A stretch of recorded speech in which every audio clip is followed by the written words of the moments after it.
edition of Inside the Pylon, joined as always by Clinton Boring. My name is Ryan Satkoviak. It feels weird to be sitting here midday with you, Clinton.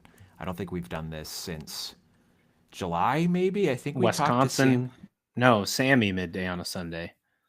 Yep. And then we did our Rutgers Yes. preview at like a 4:00 on a Sunday. It's been a while. Was that at 4? I thought we only did Sammy at 4. No, we had Steve do it. It might have been like 5 or 6. I got home from a birthday party, remember. and then we did that with him. Oh, that's right. Well, no, that wasn't even our fall one. That was the spring one. So that would have been Spring like one, so it was even longer. May? Yeah, I think so. Yeah.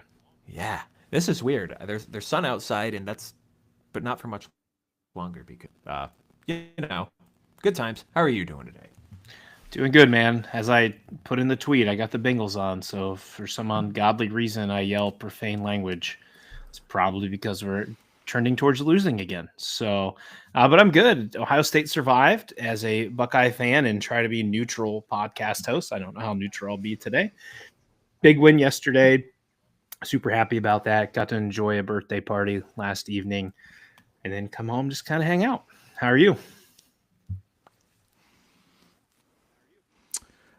Great, man. I love bye weeks because I don't have to stress. It's fantastic. I can just sit back, watch, and I played hockey at 11 p.m. last night, which probably not the best decision I ever made. We only had 9 guys show up, so I felt quite tired by the end of it. I was going to figure you got to be exhausted. I'm sleepy, even with the extra hour of sleep. Even with the extra hour of sleep, I am still tired. Good times. Got a little bit of a headache, but we'll persevere. It's the Jordan flu game right here.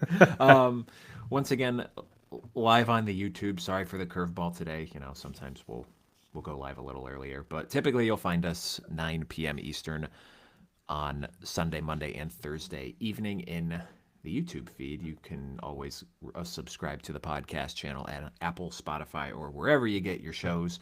We're at Inside the Pylon, a Midwest College Football podcast there, so you can listen to us whenever you want.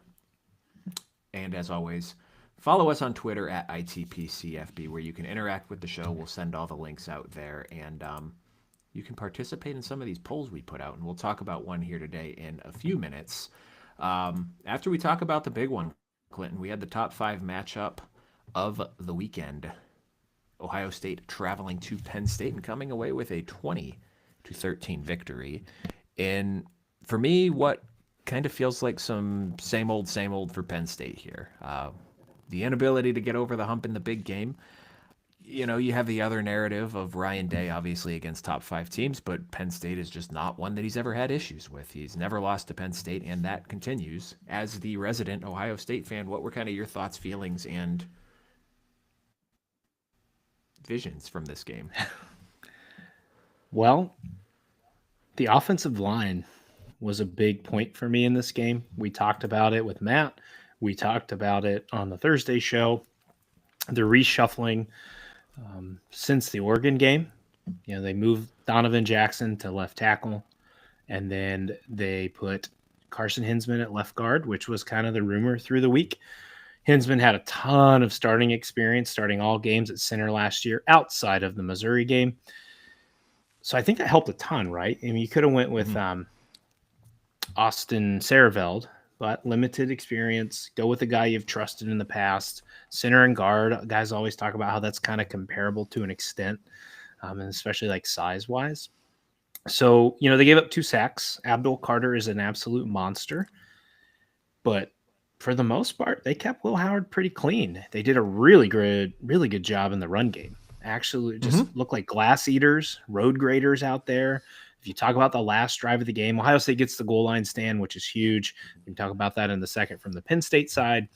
But once Will Howard took that quarterback sneak for like 6-7 yards, I was like, this game's over because they're going to run the will out of Penn State. The will might already be out of them because they didn't get the touchdown. But Ohio State's defensive line, we also talked about this. They showed up, man. They had 2 sacks, but technically kind of 3. Penn State had that weird, fluky, gimmicky play where they ran a reverse, then tossed it to Aller, and then Aller threw the ball and he got tackled in the backfield for a loss.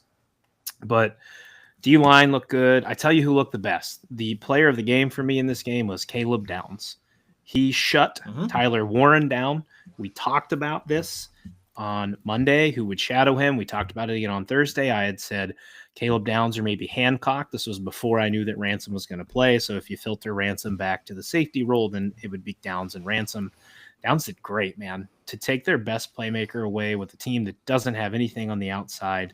Warren was their leading rusher, and then was it Singleton or Allen was their leading receiver. And then Drew Aller was their leading rusher for an extensive period of time in this game. Yeah, So Ohio State, could you have won this game by more? Quite possibly, right? Like if Will Howard doesn't start with a pick six and you gift him a 10-0 lead, that's probably a scoring drive of some sort because Penn State, I think Ohio State only punted once. Penn State could do nothing to stop their offense. They might have punted twice, but they moved the ball well, man. Howard's the pick six, but then that fumble, you and I talked about this. You do have to protect the ball. That was a great play by the defender, but dude, you're one step from the end zone. You hug that football like it is your only child in the world. Like you got to get across the goal line there. And if you score there, now Davison Igbinosun saved your ass with the pick right before halftime. But that's a big momentum killer. You put that touchdown in, and that game's probably over at halftime. So I was pretty happy overall with Ohio State's performance. Ryan Day gets over the hump, as we say, but there's really no hump with Penn State. He beats them every year. And James Franklin and his team goes into a little turtle shell again and can't beat Ohio State. They can't find a way to do it. You brought this up to me yesterday. I'm kind of questioning. Penn State's going to be a playoff team. They're not going to collapse. Minnesota will give them something, but they're not going to collapse. Can this offense do anything in the playoff against a really good team who's there? And I'll kind of throw it back to you on that point.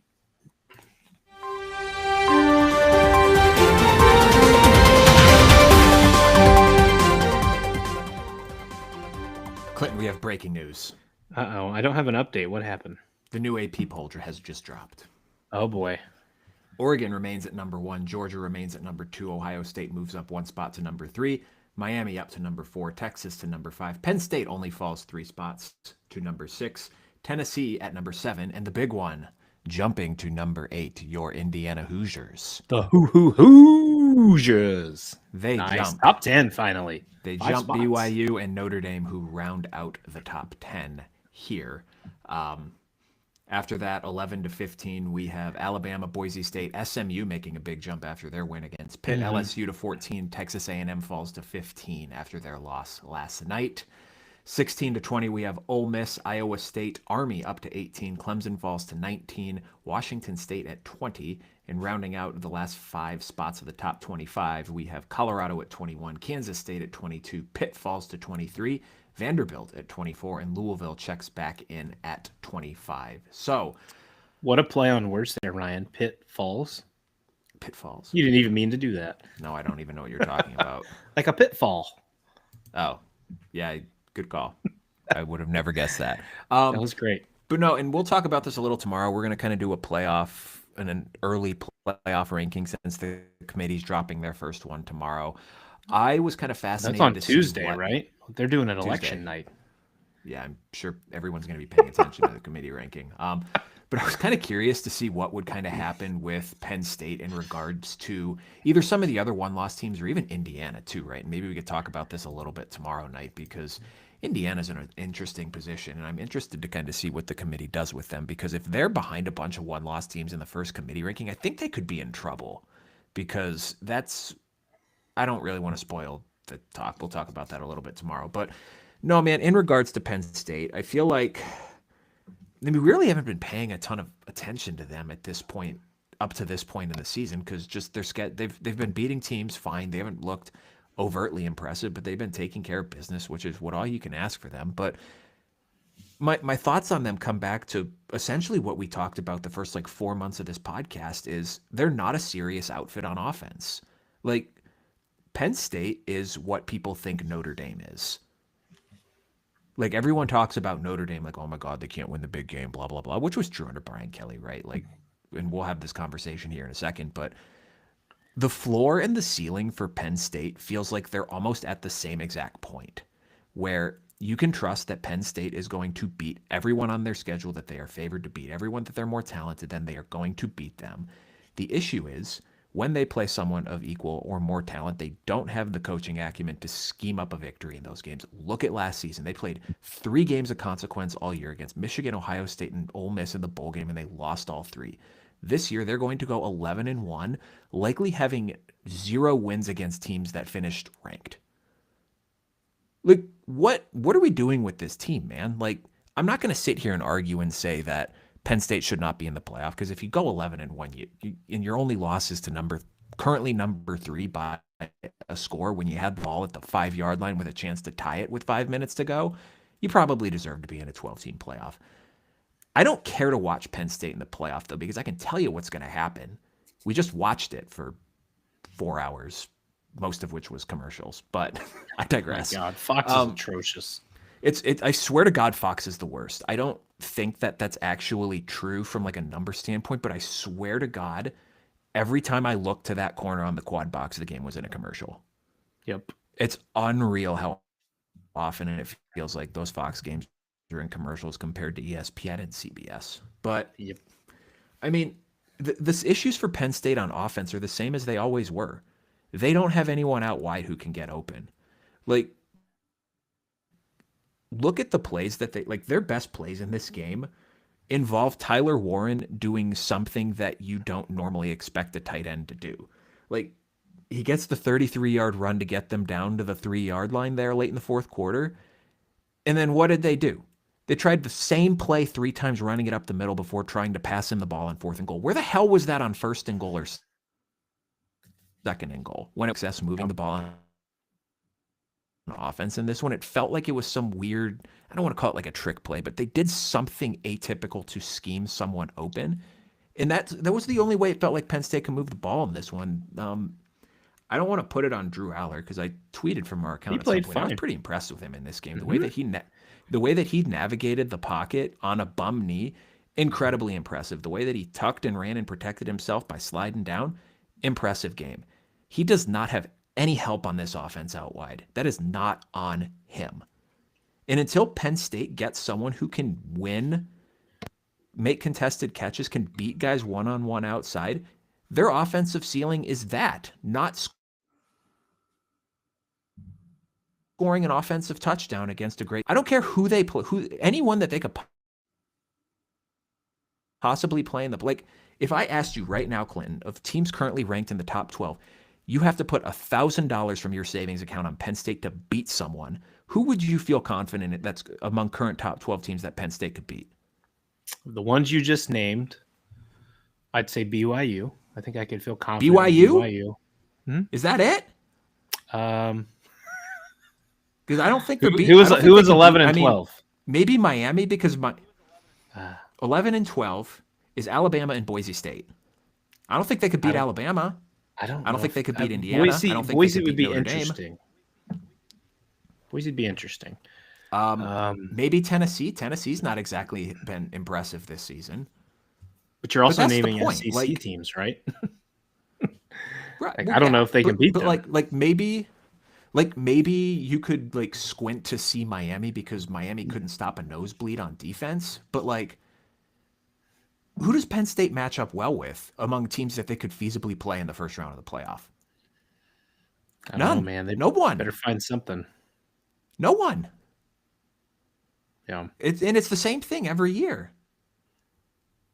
So I don't know, man. I don't it's going to be another. They're going to be out of sight, out of mind the last 4 weeks, because they play 4 teams that they should beat. I agree. I don't remember if some people were tweeting it at us or if I saw it on the Twitter. I think Minnesota could definitely, because it's in Minneapolis, right? So I think that could be a very tricky spot for them. Minnesota's playing some pretty good football right now, and we'll talk about them in a little bit. But they host Washington next week. I don't really think that Washington's going to be much of a threat in a cross-country game. But at least it's an 8 p.m. game for Washington, so they're not having to play at 9 a.m. local time again. Purdue, that's laughable. We're not even going to entertain that discussion. And same thing with Maryland. So, I mean, Penn State should finish 11-1. They should make the playoff. And, I mean, we're kind of at that point with Penn State where it's like, if they don't win in the first round, are we having – I don't – like – It's the same thing with the Ryan Day conversations, right? If you're going to get rid of the guy, you better have someone better, because you can see what can go wrong if you miff that higher. Look at Michigan right now, potentially. But at a certain point, you have to wonder if you're a Penn State fan. Like, this can't be as good as it gets, right? I mean, there's no ceiling. You are at your ceiling. I mean, Ty Hildenbrandt said it best. They're 10-2, man, annually. My cat's about to get electrocuted. She was biting the cord to my lamp. That could be really interesting on a live show. Oh, no. It'd be like the Christmas Vacation scene. No. Oh, no. Yeah, I don't know. We talked about this at the beginning of the season. Penn State, if you put yourself in this scenario and you go 11-1 or even 10-2 and you get in the playoffs just to lose your first game, are your fans even happy that you got over the hump and got in the playoff? Because you only got in the playoff because there was an expanded playoff. Like, it's at some point, man, leopards don't change their spots. We've said this about an array of people. I like James Franklin a lot, but dude, you guys got to find something with wide receivers. Kotelnicki has been great this year, but you just talked about a few minutes ago when they were on the 1 yard line, you saved your most creative play for 4th and goal, and you ran essentially the same play 3 times in a row. Yeah, you put big 71 in motion, but it didn't matter because Ohio State knew exactly what you were going to do. And here's the caveat to that burns worse. Tyleik Williams went out earlier on that drive with an injury and wasn't even in. Ohio State's best defensive tackle was off the field, and they stuffed you 3 times. And the other thing on your 4th and goal, they looked for Warren, but Caleb Downs or whoever's covering him, maybe it was Lathan Ransom, covered him so well, you didn't have him as an option. And so Aller throws it into traffic with 5 Buckeyes standing there. And then Penn State fans are bitching and well, it's pass interference. Like, no, it's not. They didn't even touch him. It was a horrible play call to begin with. Like, get the hell out of here with that. It was the play calling in this game for Penn State left a lot to be desired. Absolutely. So one thing for me on Ohio State, and then we can kind of get into this poll discussion. The way that they closed that game, they Michiganed them. They got the ball back at their own 1 yard line. They got the ball back at their own 1 yard line with 5 minutes left, and Penn State did not touch the football. Like, that's what's been the knock on Ryan Day's program is they're soft. They can't run the ball when they need to. Penn State's defense, a very good defense, knew exactly what was coming at them, and they could not stop it. Didn't get the ball back for their offense. Did not even give their offense a chance to go back down and try to tie the game again. And then the other thing, too, is you want to talk about resiliency. That game probably started just about as bad as it could from Ohio State, right? Penn State takes the ball 8.5 minutes down the field, gets a field goal. So, I mean, a small win there, and then Will Howard's first pass goes the other way, and all of a sudden you're down 10-0, especially on the heels of what happened last week for the Buckeyes. Easily could have crumbled there, and then we'd be having a completely different discussion today. But they didn't. They came back. They responded. They got a touchdown drive on the next drive, and they controlled the game from that point forward. So very, very, very impressive win for Ohio State. Regardless of what you think about Penn State's offense, it's a huge, very impressive win, and it sets the Buckeyes up in a position where, I mean, they got a big game against Indiana in a couple weeks, but if they get through that one, 2 bye weeks, but they shouldn't really have any trouble with Michigan at the end of the year, and we'll talk about. And I want to make one more final piece before we get into this poll question for Ohio State. I have not seen an Ohio State offensive line walk off with the field with the amount of juice and ferocity that this team did. I believe it was at the 2-minute warning or 2-minute timeout, where the hell they want to call it. Donovan Jackson comes off that field. He's just jacked up, pumping his arms. The other guys are doing, Carson Hensman's doing the same thing. I'm like, man, I haven't seen that from this offensive line in forever. And listen, they're better with Simmons at left tackle and Jackson at left guard. But I think this is much better than what the hell they had last week and what they had to finish the Oregon game with. And if this is going to be a road grading mentality team, teams are going to be forced to load that box. Will Howard showed in this game he can hit the deep pass. Jeremiah Smith don't stop on the routes anymore. I think he's so used to Howard throwing them short that he slowed down. But this team gets dangerous if they can control the ground game. They're going to be if that offensive line gets nasty and starts eating glass, teams are in trouble. Now let's get to the poll question. Very interesting. Yeah, so you posted, this was not me. I did not do this. I will not take credit for this, or I will Was it not take really Ryan? responsibility He's the for this. Notre Dame fan. Nope, Clinton, you like blaming me for things that you did. Clinton posted on our Twitter account, who is the better one-loss team, Notre Dame or Penn State? And there might be some bias in this because I think it broke contain and made its way to Notre Dame Twitter. But right now, as we sit here in front of you with 337 votes, Notre Dame has 82% of the vote. So I don't like engaging in this discourse of comparing Notre Dame's resume to other teams because I feel like it's all like I've said on this show before, like 98% of college football fans are not capable of being normal about Notre Dame. You either have the weird diehards who anytime you say anything remotely negative about Notre Dame, they get all up in arms like, why do you hate us? Blah, blah, blah. Who cares? Whatever. I don't care. And then you have all the people who hate Notre Dame, where Notre Dame can do literally no good in their eyes. And the argument to this point has been, well, they lost to NIU. And we're at a point where we're, 10 weeks into the season. Your one detraction for a team cannot be an individual game that is more increasingly looking like it was a weird one-off fluke. Like, Notre Dame has beaten the holy crap out of everyone that they have played since that Northern Illinois game. Their average margin of victory is like almost 5 touchdowns a game. They have a win against the top 15 SEC team on the road. They have a win against top 25 Louisville, who just beat the number 11 team in the country and whose 3 losses beat them. They beat the snot out of them. And whose 3 losses, Clinton, are to Notre Dame, who's number 10, Miami, who's number 4, and SMU, who I think was number 13. I just said. Mm-hmm. So that's not your normal 6-3 team. This isn't Illinois 6-3 where it's, well, they got smoked by Oregon and then they just lost to Minnesota and they beat a bunch of crappy teams. Like, that is not your normal 6-3 Louisville team. So, like, at a certain point, we're going to have to acknowledge that that's not, like, if that's your only detraction on Notre Dame, like, that's not a winning point. And if we're, like, there's 2 parts to this, and I think maybe answering both parts of it, you end up at the same answer. I don't know. But the one part is who deserves to be ranked higher, and who do you think is actually the better team? Because I think from a resume standpoint, there's no comparison that, I mean, regardless of the loss, like if we're comparing losses, Notre Dame's loss is way worse. That is undeniable. But Notre Dame also has 2 wins that are far better than anything Penn State has done. And if you're at a point where we're comparing, was Notre Dame beating Navy by 40 more impressive than Penn State playing Illinois to a 1-score game for 58 minutes? Like, that's not a good place to be when your best win is getting compared to someone else's 3rd best win. So I don't know what your thoughts are on it. I think that it would be an interesting matchup. And I don't know, maybe we get this as an 8-9 matchup in the playoff. But Notre Dame's secondary is still pretty good, even without Ben Morrison. I have no idea how Penn State even throws for like 100 yards if they play the Irish.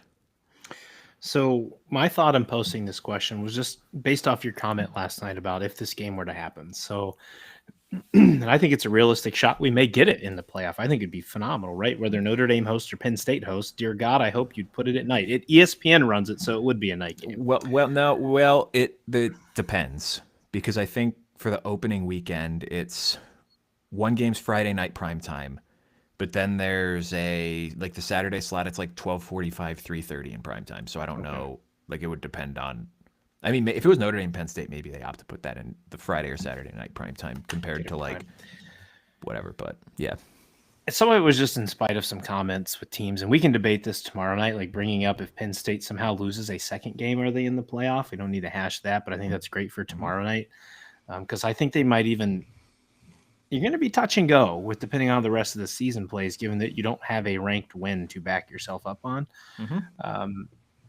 But I woke up this morning, honestly. I woke up way too early, and I was like just sitting there thinking about the college football day, and I'm like, this would be a really intriguing matchup if they had to play this. Let's do a poll question, and let's see what people think which team is better. And I think part of the Notre Dame lead is because it got retweeted by a Notre Dame site. So if anybody's out there that listens as part of a Penn State site, retweet it and see if you can make it more even. Otherwise, Notre Dame's going to run away with it.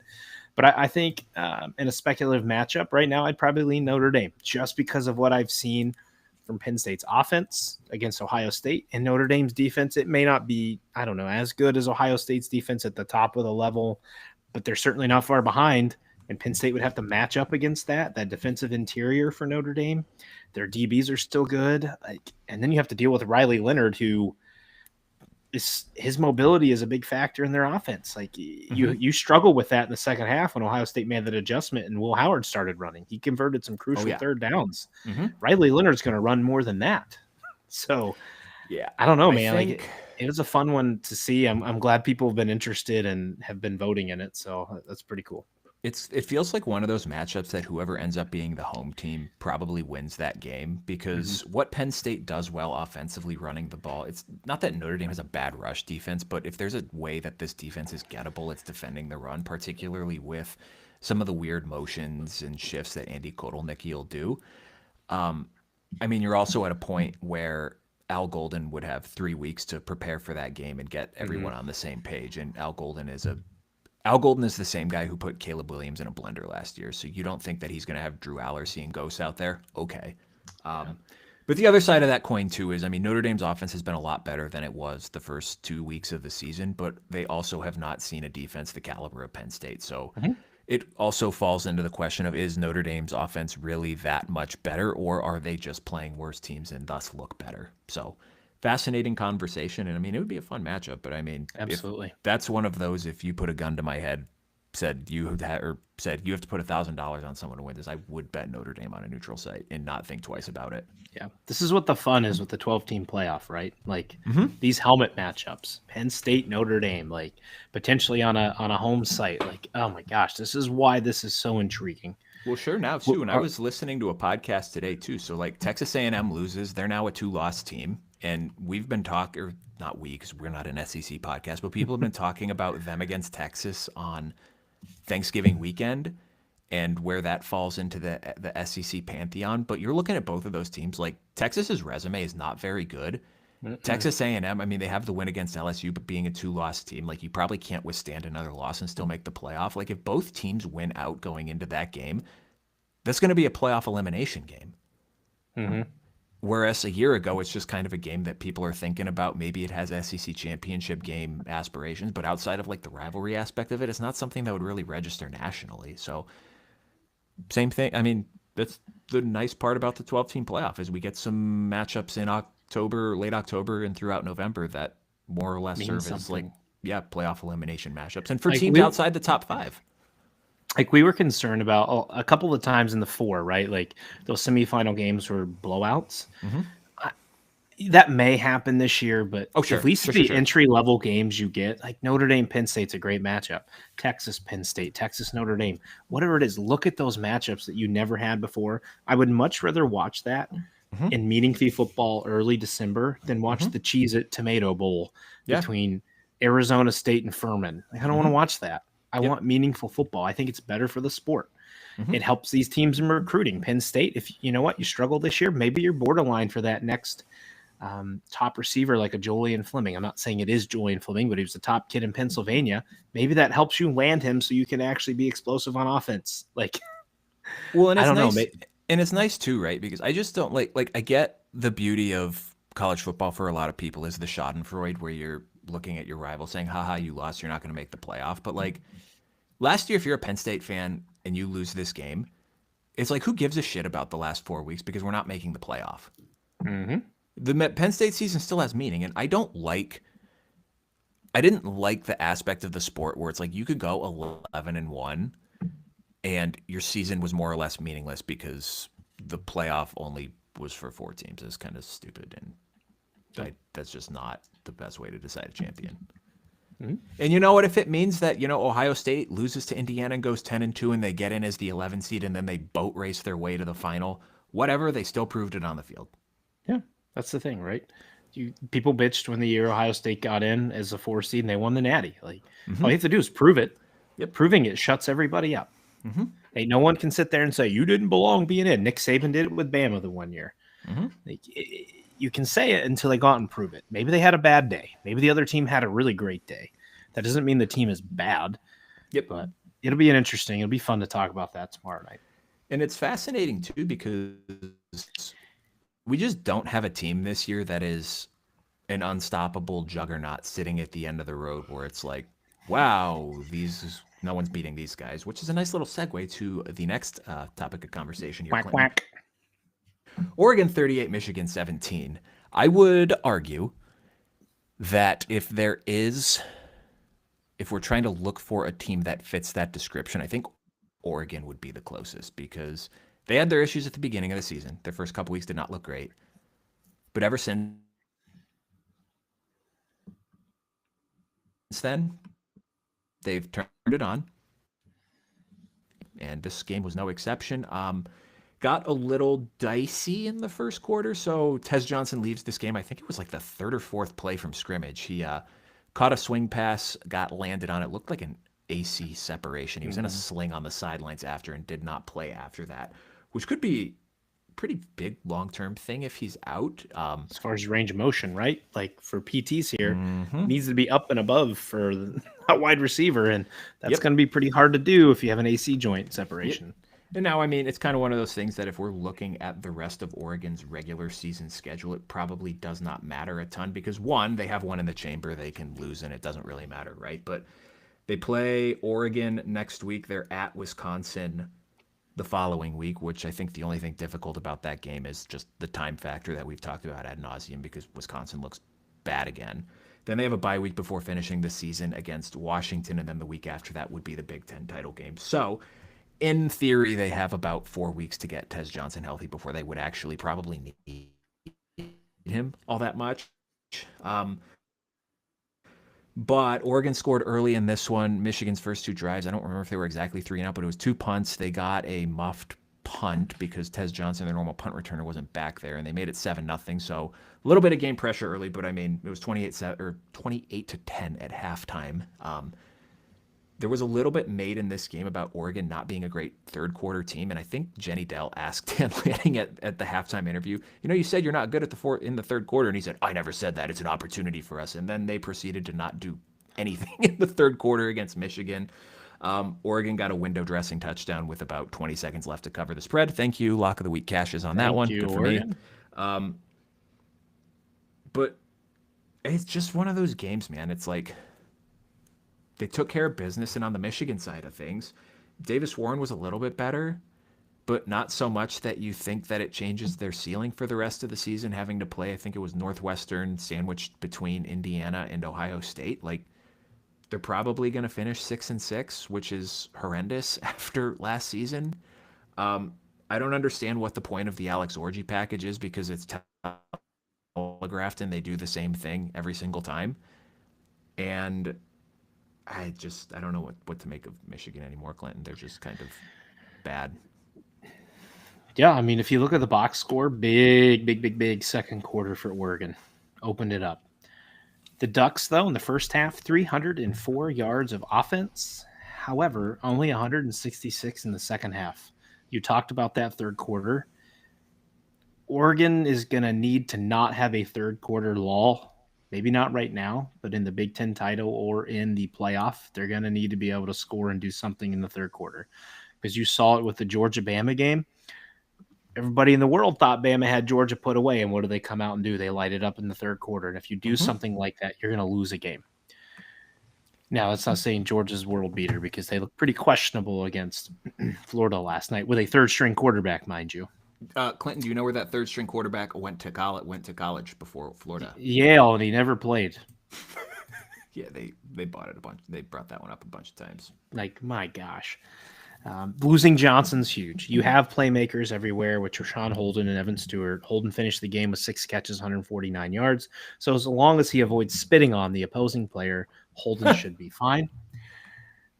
Here's a big one on third downs. Oregon went 10 of 15. Michigan, 4 of 12. If you're going to play spoiler, you cannot go 33% on third downs. They were also 0 for 1 on fourth downs. Mm-hmm. If you're going to pull the upset, you got to be better than that. And you already mentioned the orgy package. It's worthless because everyone knows what you're going to do. There was a key, I was reading in the Gamecast part, there's a key point in the game where they had a wide receiver try to throw a pass to Orgy in a package. I'm like, why would you do that? You didn't need to do that. It was like late fourth quarter. They were driving to make it a potential 7-point game, I think. And it was I think it was a fourth and there was either third and goal or fourth and goal when they did that. Hold on. Like, why? if you would just trust, or you let Orji throw 2-yard passes earlier in the season for a touchdown. Yeah, so but 7:30 left in the fourth quarter, Clinton, 4th Okay. and 5 at the Oregon 10. Why? Yeah. But not only that, Clinton. Not only that, but let's look at the plays before that too. You had the Orji, so it was 1st and 10. You had Davis Warren threw an incomplete pass. Then 2nd and 10, Alex Orji came in 3 yards up the middle. 3rd and 7 again with Orji on the field. Khalil Mullings a 2-yard run. Like, why is he on the field? Why are you running that formation in that point of the game when Davis Warren had not been playing bad? Again, nothing to write home about in this game for Davis Warren. And again, it's comparative, and the bar for this was below the floor. But this was probably in the best basement. game. This was probably the best game that he played this year. Really good connection with Colson Loveland in this one. Like, that's the connection you need to make. And you had this ridiculous package on the field in a game, in a moment when you needed to score. And if you scored, you make it a 1-score game. You have half the fourth quarter left, and you had all the momentum at that point in the game. And that is what you threw out there. That is a poorly coached football team. Absolutely. Michigan had 0 turnovers today, so you did exactly what you needed, right? To not hit You just yourself got beat. in the ass. You just got beat. You got beat by a better team because you're not a good team. Better team and a better coaching staff. Here's the quote from Dan Lanning that I love, though. About playing in the big house. Warriors control the atmosphere, not the spectators. I like that, man. If that's what your team carries, that coach's mentality, they're going to be hard to beat. Yep. And if they carry that same mentality, now, albeit Braden Locke will throw you 1 to 2 picks, if not more, a game. When you go into Madison, you're going to need that same mentality because Wisconsin at that point may be bowl eligible, but that's a weird environment where fluky. I've watched lesser Wisconsin teams knock off a high-ranked Ohio State team. Wisconsin has a bye this week. They will not be bowl eligible. Okay, so they get a 1 week off. They looked fine after their last bye week. I think they went for over 500 yards of offense. So I don't know what they do. Ooh, Clinton, if Nebraska loses to USC this week and Wisconsin loses to Oregon, we are going to have a 5-5 Wisconsin versus 5-5 Nebraska on the penultimate weekend of the season. Somebody will get bowl eligible. Damn it. Guaranteed, right? Guaranteed. But yeah, impressive performance with Oregon. Your thing now in games like this is you got to take care of business, but you got to get out healthy. Yep. And Ohio State kind of had their big loss, right? Josh Simmons, but that was almost a month ago now. Mm-hmm. If Oregon, I hope they don't, but if Oregon starts taking these hits now in November, that's extremely costly. Yes, yeah. I think I didn't look to see if there was any Tez Johnson update. I don't know like the degree of sprain is going to talk about how long he's actually out for. But I know they got some other weapons, but then you're asking Evan Stewart to be the go-to guy. You're asking Trayshawn Holden to now ascend into that number 2 role. And that, like, losing a receiver the caliber of Tez Johnson is akin to maybe not as severe as Ohio State losing their star left tackle, but that is definitely a ceiling-altering loss if he is out long-term, for sure. Yeah, absolutely. And you're relying on a guy who was completely absent for your offense in the first month of the season, Evan Stewart, to be your number 1.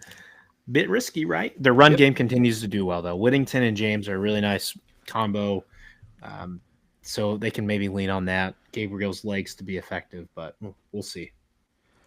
Next, Clinton, I would like to give some flowers to the Minnesota Golden Gophers, who are now bowl eligible. Yes. And they have now won 4 consecutive games since getting absolutely hosed at the end of the Michigan game. They look good, man. Montana Brosmer was not as good early in this game, but they persevered. He got better as the game went along. Darius Taylor probably had one of his 2 best games of the season. They had, the connection with Daniel Jackson got better as the game went on. I think he had a pretty quiet first half, but got a little dicey early in the fourth quarter. Minnesota engaged in a fake punt that did not convert when they were up 16-10. Illinois went down and scored to go up by 1. But then, Brosmer, Jackson, and Taylor all on that go-ahead drive made key plays.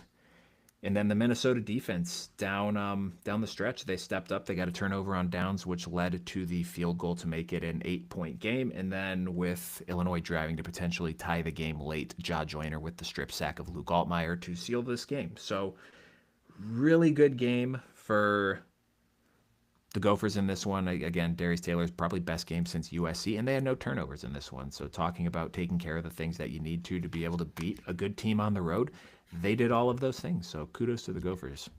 Mm-hmm. Yeah, I was just scrolling. We've been getting some more action on the post I made, and one guy just chimed in, "Football in the boot." If you're listening, if you've actually tuned in, said that Penn State has the higher FPI and harder strength of schedule per ESPN's FPI and Chakran, I think. So interesting, just to get more comments there. Hmm. Rosemer and Altmaier, pretty both solid in this game at passing the ball. Altmaier's 2 fumbles. Not where you want to be in a game this close. Not great. It came down to the wire. Illinois had a shot on their last drive. Jaw Joyner wrecks that, sacking Altmaier, and then fumble recovered by Minnesota. You said their 4th straight, Minnesota, and they haven't lost since Michigan. They have a stingy pass defense, man. I think we covered this last week. They allowed 1 passing TD in this game. That is their 6th on the season allowed. That is really impressive. The biggest thing I'm bummed about and take away from this game, no Coy Parrish interception. I'm really bummed. I thought he'd have another one. But it was a fun game. I'm not going to lie. I didn't give this one as much attention as I would have loved to have. I did have it on the second TV, but my eyes were locked in on Ohio State, Penn State. But I was following along. It was a fun game. Sounded like a pretty good environment. Illinois fans showed up. But you're kind of getting 2 teams trending in different directions, right? Minnesota's now won 4 straight. Illinois has now lost 2 straight. We'll see where these teams go from here. I agree with you. I think Minnesota is something that could give Penn State a challenge. I don't know if they can beat them, but I think they can give them a challenge and make it a really interesting game. I think this is another one we throw back to a few years back in Minnesota when they had their really good season. I think, did they knock off Penn State that season? I'm pretty sure they did. And I think they might have. In Minnesota, I'm pretty sure they beat them. Minnesota. So, again, Minnesota's defense is not Ohio State's, but you got to figure something out, Penn State, to spread the ball around, because if you're just one-dimensional relying on Tyler Warren, Minnesota's going to give you one hell of a game. Ooh. We're looking at what's the ooh for? The oohs or the parlays, Clinton. The parlays are parlaying here. Potentially. IU Michigan State? We got to give the Hoosiers some love at the top. Well, we do, but I would like to talk about the toilet bowl first. Oh God! It was a barn burner. It lived up to the hype. It was bad football.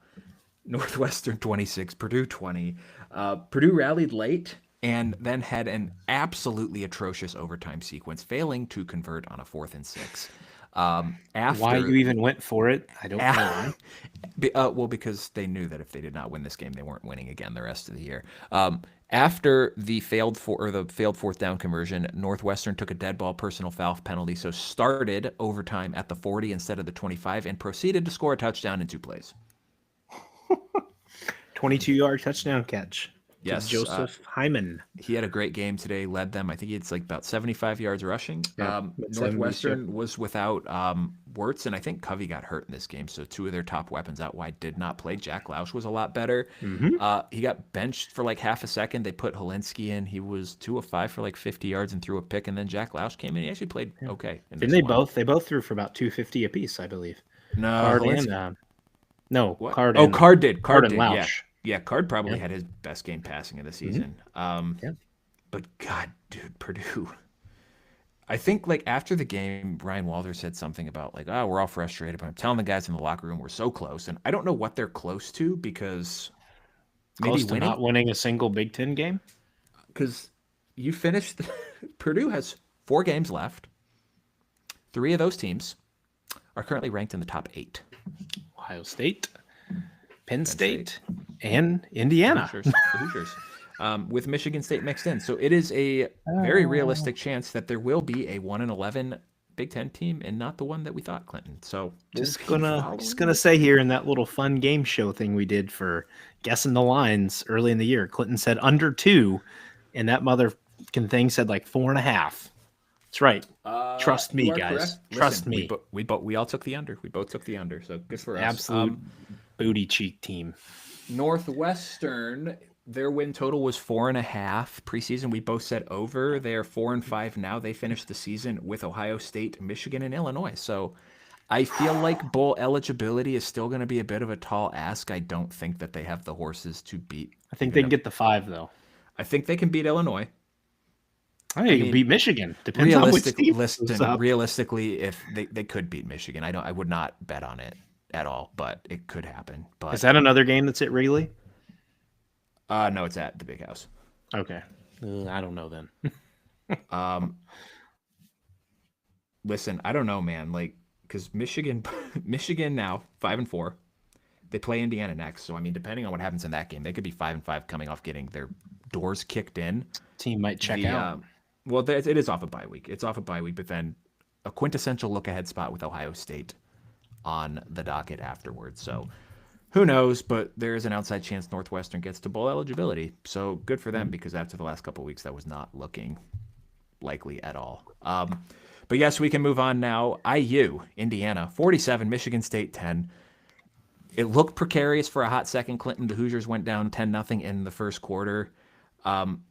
They were quite literally boomer bust in the first half. They had 7 first-half drives. They went 3 and out 4 times and scored touchdowns on the other 3. So they took that 21-10 lead into the half and then did not look back in the second half. So we finally got our answer as to how Indiana will respond to adversity. Is they'll just turn on the Jets maybe 15 minutes too late and still kick the crap out of a team that they should beat. Yeah. In the words of the great DJ Khaled, another one. The date great. Yeah, the date great. The great DJ Khaled, another one, another win, another cover, and another 40-point game for this Indiana Hoosier team. And there's probably many more another ones in this scenario. But, dating back to the 1800s, this is only the 3rd time in Indiana football history they've won 9 games. 9 Indiana. Pretty crazy, right? We're going to be talking about 10 Indiana in a week. Mm-hmm. Hey, you know what? They spotted Michigan State 10 points and said, here you go, guys. Still not good enough. Rourke came back, didn't look rusty at all. 4 TD passes in the game. He said he had some stuff before the game to help with soreness. We all know what that is. After Michigan State scored the 10 points, they never scored again. They were shooting blanks the rest of the game.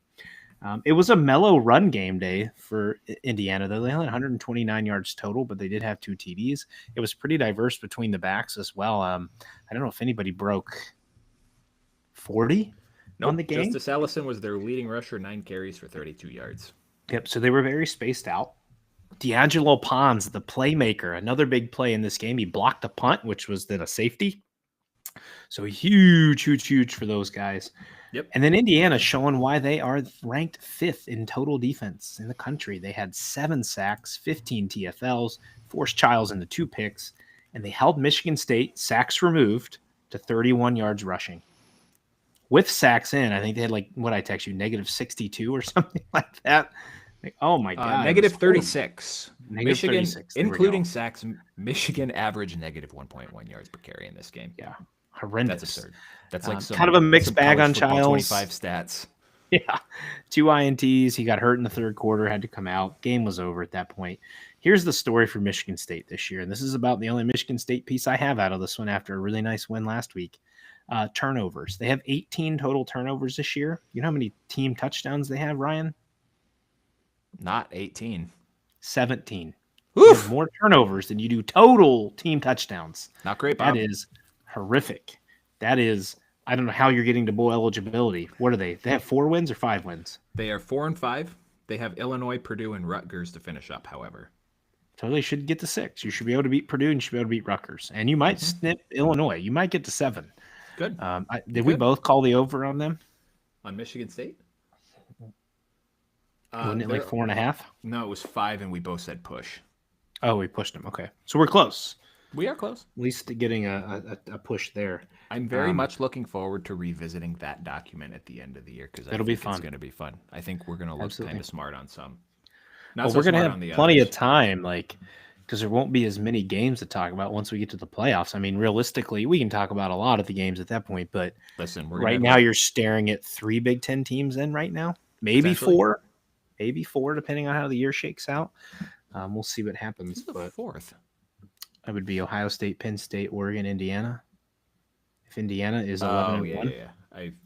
That could be something we talk about tomorrow night as well. I'm not going to lie. I completely forgot about Penn State. I thought you were going to say Indiana. I'm like, we're literally talking about them. Talking about them. No, but yeah, as noted in our breaking news segment, Indiana is now a top 10 team there at number 8, so that's huge for them. We will see what the Ryan Day better not get in the top 5. Ryan Day got another top 5 game. Run, Raggy. Raggy. So good for the Hoosiers, another big win, and they're finally. It only took 3/4 of the season, but the pollsters are finally taking them seriously. So we'll see what the committee does with them on Tuesday this week. Ryan, before you pick the next one, Ryan, I'm going to reroute us. If you weren't going there, I want to go there. I want to go to Nebraska. That's where we were going. All I can do is shake my head, man. Oh boy! Oh my gosh! Listen, UCLA 27, Nebraska 20. At one point, UCLA was up 27-7 midway through the third quarter in this game, and then held on late as they finished punting 3 times, and then Nebraska just kind of didn't really do anything after that. They got a touchdown. Rob, our friend, I don't know if you're listening or will listen or watch, but I'm just shaking my head here just for you, buddy. This has to be a miserable experience. I'm not a Nebraska fan, and I'm tired of Scott Satterfield. They should send him Marcus Satterfield. Sorry, he could be tired of Scott. He could be tired of Scott Satterfield too, but I don't know why they would care about Cincinnati. Yeah, they can absolutely can his ass and send him on his way out because this offense is pathetic and lethargic. The play calling, again, I'm reading his tweets. It's like, what are you doing making these decisions? Like, Raiola was kind of hobbled in this game. They said he was pretty gimpy throughout. Might have been some of the beating he took with Ohio State last week. My biggest thing for Nebraska was it looks like a team who came off a 4-quarter fight with a bear, and that bear was Ohio State. And that's what happens to teams. It's not just Ohio State. It's when you got to go 4 quarters to try to beat Bama, Georgia, Clemson back in the day. You come out that next week, you're probably going to lose because you're so freaking beat up, man. Like, you're best to draw those teams and get a bye week the next week because you're so beat up trying to fight for it. And I think as much as Nebraska responded after getting throttled by Indiana, they put their heart and soul into everything last week to try to beat Ohio State, and it wasn't enough. And now UCLA came out, and it props to Garbers. He obviously leads the team in passing in this game, but he led the team in rushing as well. Yep, he's been he had playing a nice well. game. Nebraska's got 2 weeks. They get a bye week. You got to get your head right, man. Yes. You might miss bowl eligibility. You may not go to a bowl game. Well, yeah. So like, they're 5-1. I think they've lost something like 10 straight games with bowl eligibility on the line or something like that. I don't remember if it's quite 10, but it's a lot because this was another frosting because this was a 1-score game. You lost again. Harburg threw an interception with about 11 seconds left. But yeah, you get the bye week, then you get a USC team that's just not well coached, but they play better at home than they do on the road. You host a Wisconsin team that's been very hot and cold this year. I should have clipped some Katy Perry. That would have been a good idea. So, I mean, that's no gimme. And then you're at Iowa on the final weekend of the season. And we're talking about an Iowa team that we'll talk about next. They found something on offense. So it's no gimme that Nebraska is going to win one of these last 3 games. And then you end up in a very, very fascinating position, Clinton. If Nebraska loses 6 straight games to end the season, that seemed unconscionable when we were talking with Rob after the Indiana game when they got smacked around. But my God, man. I mean, I was on record saying they were getting bowl eligible this weekend. What's the conversation then if you don't get to a bowl game? I mean, I still think they'll win one of these last 3 games. I don't know which game it'll be. I think they'll win one. But if you don't, that's going to be an uncomfortable offseason in Lincoln. Well, then the big question, too, is, and we talked about this with Rob, did we put too much expectation on this Nebraska team preseason? We said they might go into Ohio State 7-0. Dylan Raiola, truth, he looks great. And so, the fan base was feeling the same thing, right? If not more than we were. We're not even Nebraska fans. I mean, I'm rooting for them. I hope they do well. College football's better when Nebraska's good, even though it's been 30 years.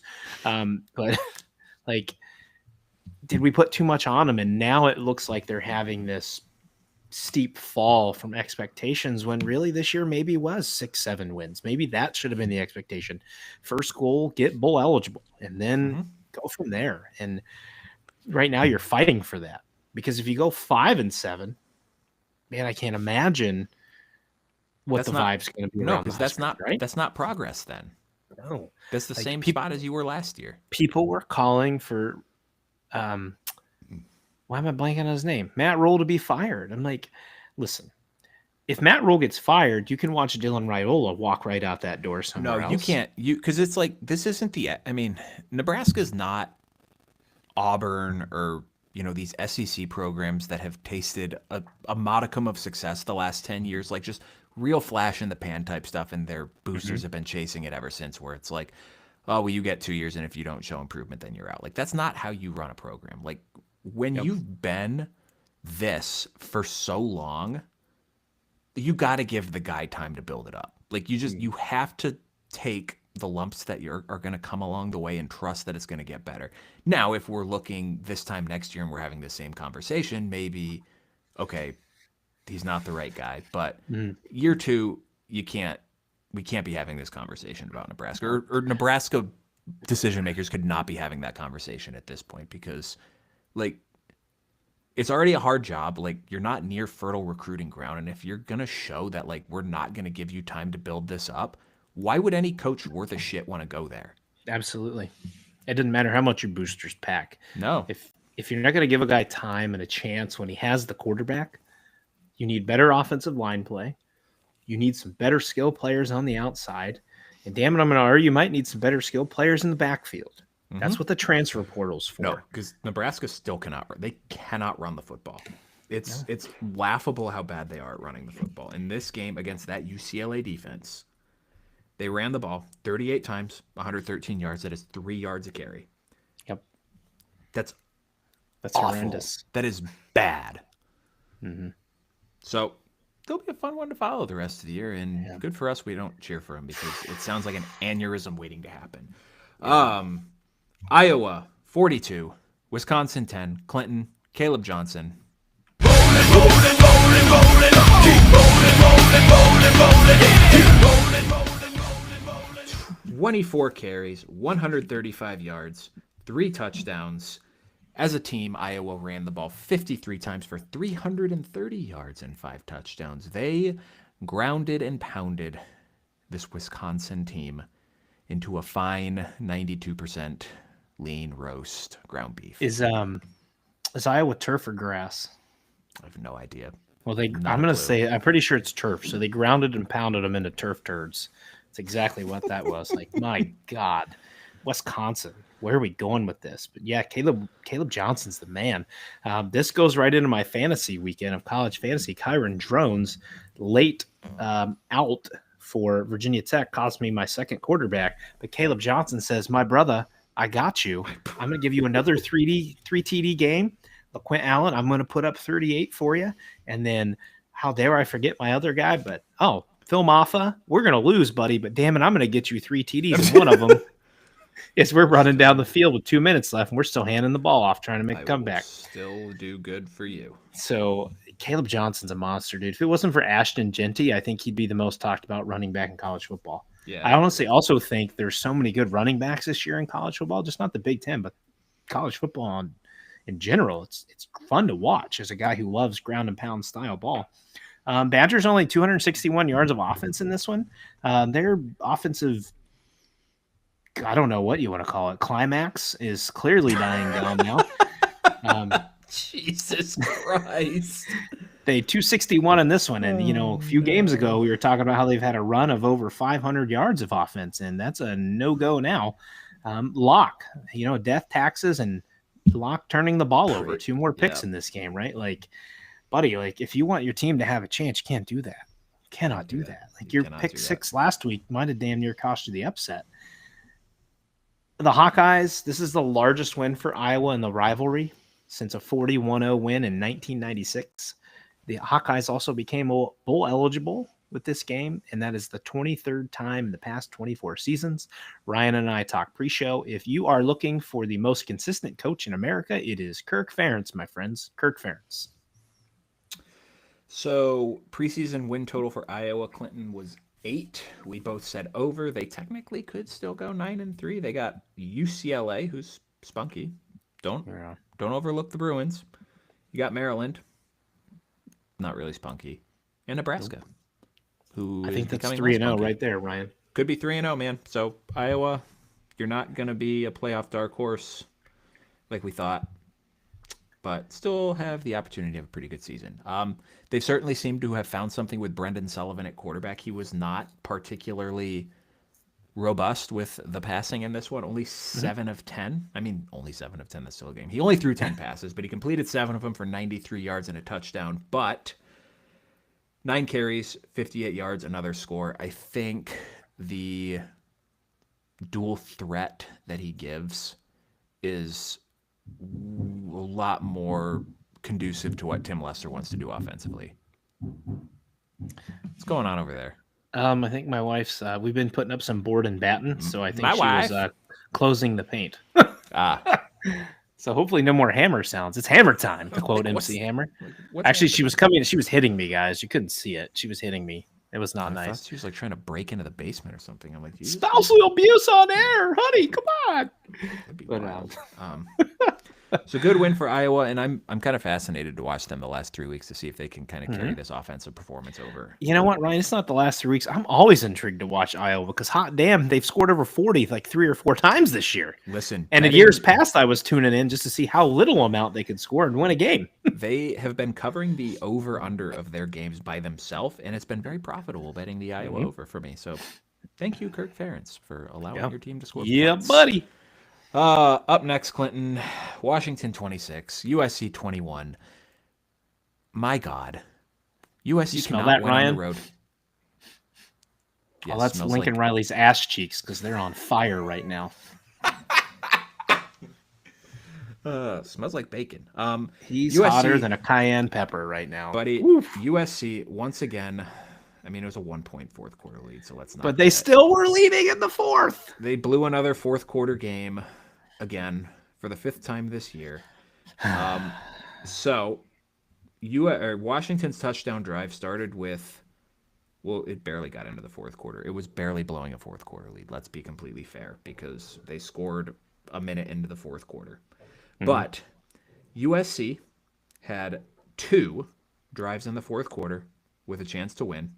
15 plays, 77 yards, turnover on downs at the Washington 1-yard line. Washington gets the ball back, punts it 3.5 minutes later. USC, 10 plays, 52 yards, turnover on downs at the Washington 14-yard line with like 11 seconds left in the game. So, overall, Miller Moss threw 3 interceptions. USC missed a field goal in the first half, and they had those 2 turnover on downs. If you waste 3 possessions or 6 possessions like that, Clinton, that's not how you win on the road. That is not how you win on the road.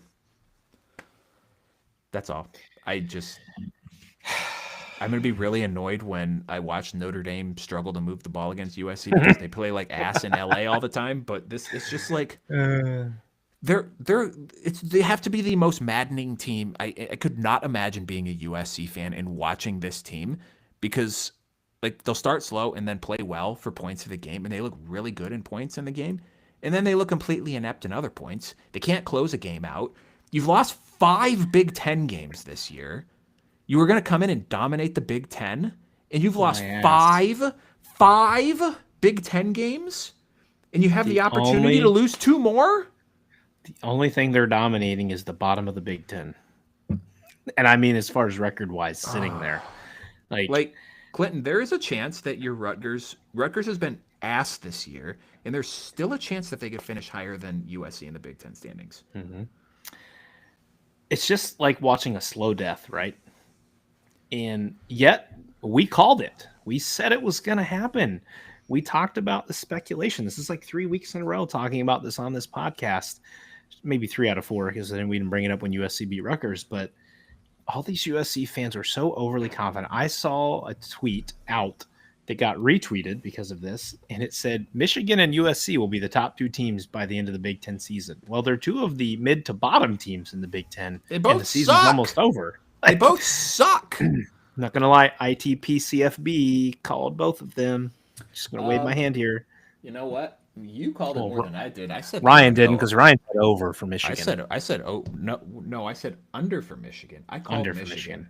Okay. Michigan was 9. I said under. You said push. You blew Okay. it. You said under for 7.5 USC. There I we said go for over. USC. I thought they'd So go at least together 8-4. we split it. We split it together. I thought they would go 8-4 at least, man. They are bad. For Washington, though, I don't want to forget about them. They played a good game. General Coleman, 104 yards, 2 TDs.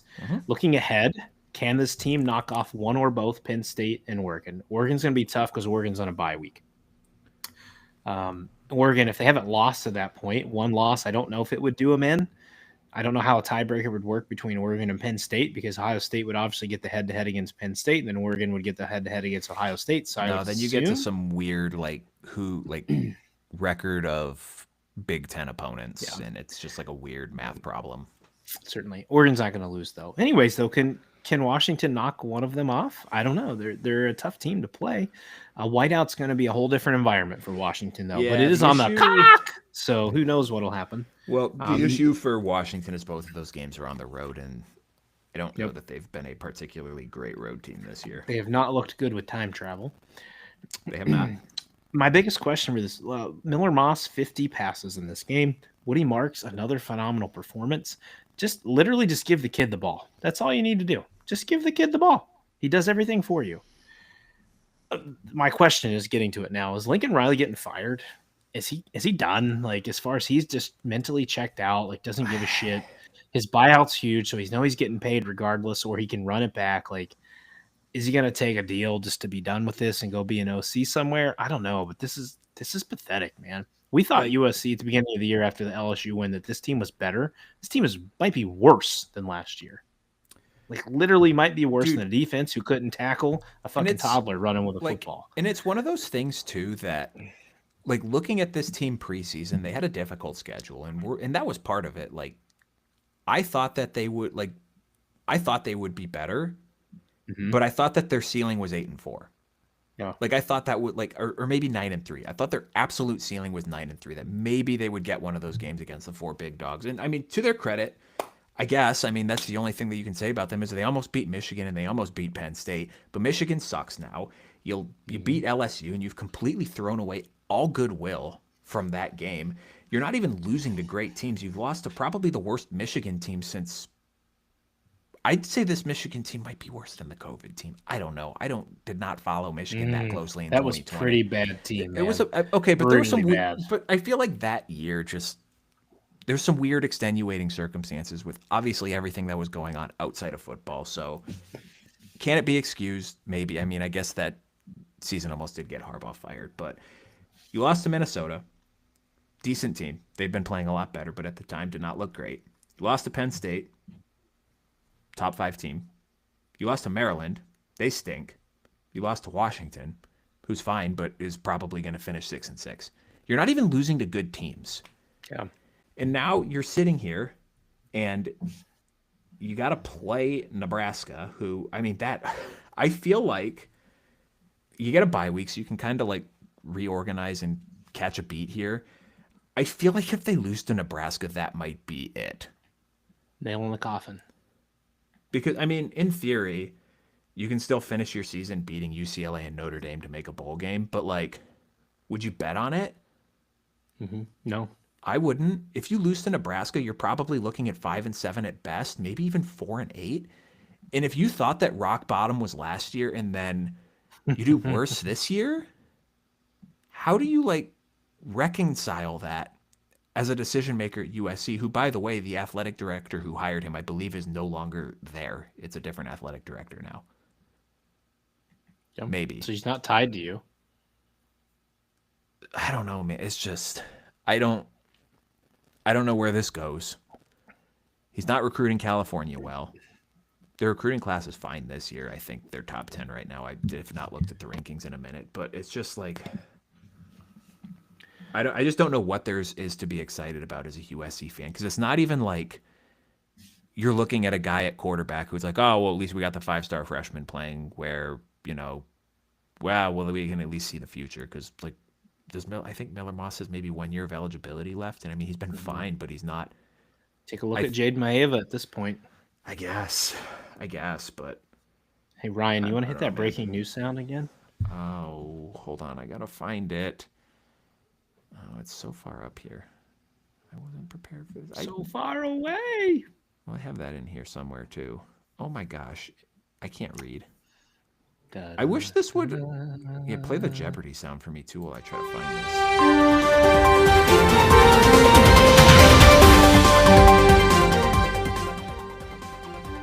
Breaking news! This just in on CBS watching NFL Sunday.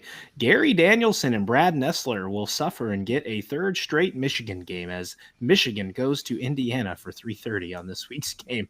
Those poor guys have covered Michigan football more than the Michigan football people have. Do you think they're just sitting there like, Jesus Christ, can we get a game that's not Michigan, please? The joy is they get Indiana. Might be a blowout, but I believe that's 3 straight weeks for them. But they also had, did they have Michigan USC as well? They did. They've covered Michigan for 4 games this year. They did have Michigan USC. They did have Michigan Those USC. poor guys, like we came to this conference looking for like Ohio State, Oregon. You gave us Michigan 4 games. Maybe they'll get Ohio State Northwestern next week. That'll be really fun for them too. Oh my gosh. That game should be on Cinemax or something like that. Oh my god, maybe Skinamax. So at least we get some side boob action from some chicks to keep it interesting. I don't know. Jesus Christ. On that note, we are going away now. We'll be back at 9 p.m. tomorrow night. We are gonna playoff rankings. Playoffs. We're gonna undercut the playoff committee by a night and rank our own personal top 15s, and then just kind of discuss what that particular playoff bracket would look like in the context of our personal top 15 rankings. So should be a fun one tomorrow. I'm sure we'll have some more Indiana talk, probably some more Penn State talk. If you're listening to this sometime between now and tomorrow and you want to hop in on that who's better, Notre Dame or Penn State poll, and discuss that's cool too. Yep. What are we up to on votes? Join us. We're up to almost 400 votes, and now Notre Dame is at 83%. I bet we'll get to 600 before the poll's done. I think we have 14 hours left. I would say, guys, join tomorrow night. Join us live in the spirit of the election on Tuesday. Come in and have some debate with us about if you think we're wrong or not. Ryan and I are going to have completely separate. I think we're going to do top 15, right? We're going to rank our top 15. Yep. And I'm sure our number 1 will be the same. But as we move through the rest of them, fans from all teams, come join us. We'll try to get a tweet out today and tomorrow to talk about that. But come join us and give us crap or agree with us. But come enjoy tomorrow night with us before we all have an interesting night on Tuesday. Try not to think about it too much. All right, y'all. Thanks for joining in this afternoon. I almost said this evening. It's still afternoon, even though the sun's probably starting to go down. My least favorite time of year. That's it. We'll see you tomorrow night. See ya. Dope. Not one bad Bengals reference because we are up 31-10.